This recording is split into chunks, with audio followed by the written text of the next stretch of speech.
Bem, faço questão de agradecer 3 grandes amigos meus. O Fábio Ceroli, gestor empresarial da Tantufix, o Paulo Guglielmo, supervisor de curso da Tantufix, e o Nunes, que é o representante da Baixada Santista. Então nós agradecemos as empresas que apoiam esse projeto.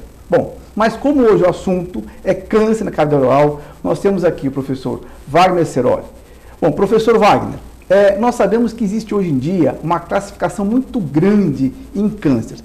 Qual a quantidade que nós temos de classificação que existem hoje? Primeiramente, eu gostaria de agradecer o convite, muito obrigado, tá? Me sinto muito envaidecido.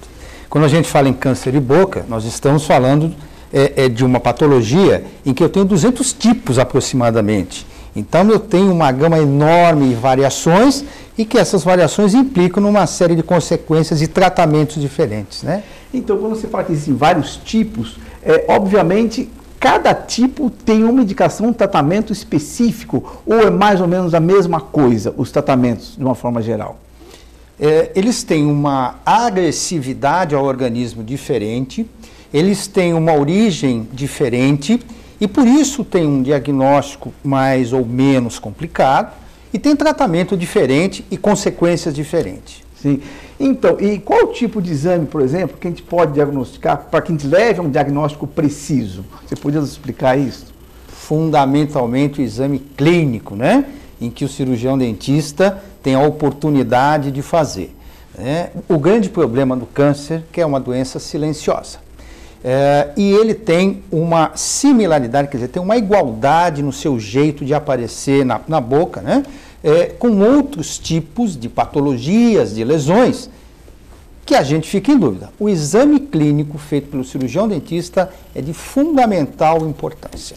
Então, aquele exame clínico que você fala, é aquele retorno que o paciente tem que fazer a cada 6 meses, porque o exame precoce, o diagnóstico precoce, a suspeita, vamos falar assim, precoce, é a melhor forma ainda. Por isso que nós temos grandes estímulos na mídia para que os pacientes, de uma forma geral, façam um controle clínico. Uma radiografia panorâmica, por exemplo, alguma radiografia, serve como um diagnóstico ou é impreciso com relação a esse tipo de doença? Quando nós falamos em exame clínico, nós estamos nos referindo ao exame físico que o cirurgião dentista vê, de olhar, o que o paciente relata a ele de anormalidades que ele viu, que ele sentiu na boca. E não é nada de exagero nós falarmos hoje em que o cirurgião dentista tem que ter em mãos uma radiografia panorâmica, pelo menos, porque a gente detecta aquele tipo de lesão intraóssea que eu não consigo detectar com o meu exame clínico, com o meu exame físico. Né? Então, aquilo que você fala, o controle clínico a cada 6 meses, no máximo anual, é fundamental. Porque o autoexame, que você mesmo falou, se for uma ulceração de lábio, de mucosa, o paciente suspeita de uma afta. Agora, se for uma lesão dentro do tecido ósseo, na mandíbula, na maxila, logicamente que não vai ser detectado.